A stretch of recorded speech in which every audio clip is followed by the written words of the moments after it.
What's up mga kamomoyla? Well, nandito na tayo sa ating first ride papunta sa first ever stop natin, which is siguro isa to sa mga unang upgrade na pipiliin nyo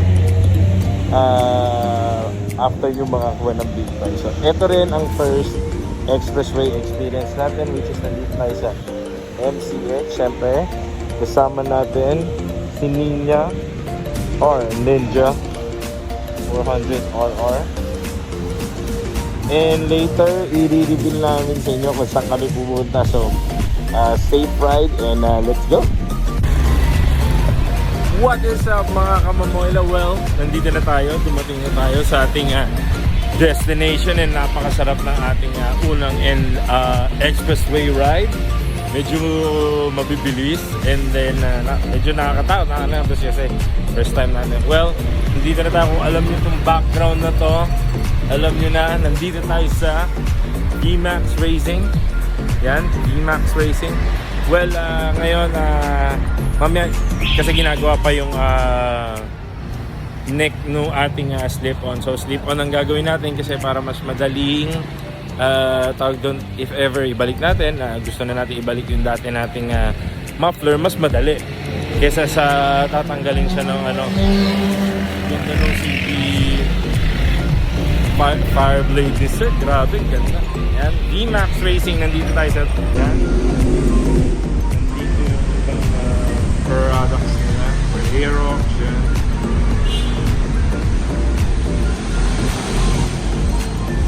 So marami kayong choices, lahat ginagawa niyo.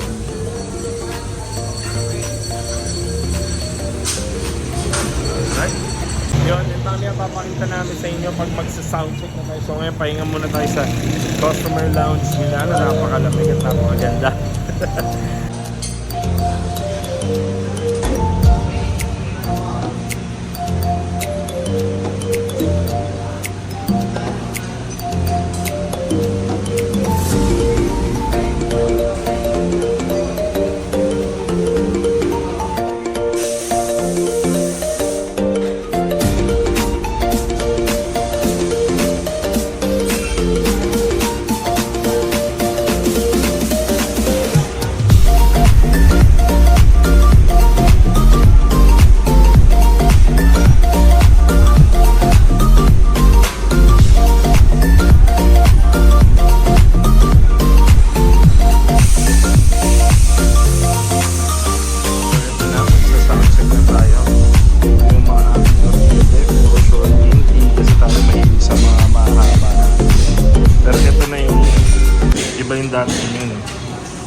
Yan yung walang butas eh. Ay, may screen, may screen.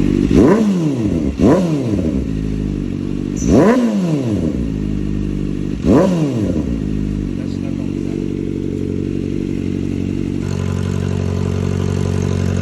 Ay, ito.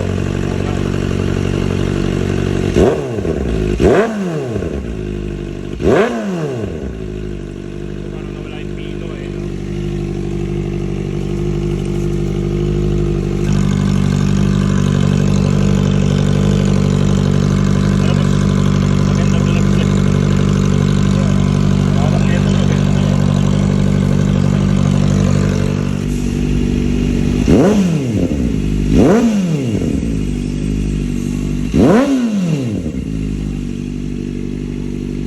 Parehas lang sila nito eh, no? Ito may screen lang.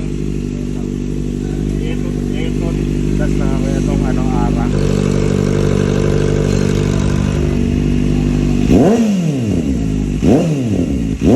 Ano mas maingay sa kanila? Parang ito, no?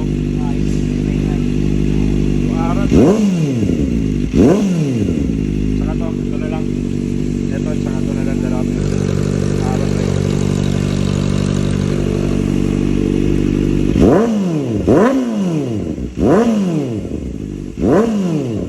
Mas okay, no? Last na ba? Pero yan na lang, dalawa na lang sila. Mas okay nga yun. Eh, ito kasi parang iba na yung tunog eh.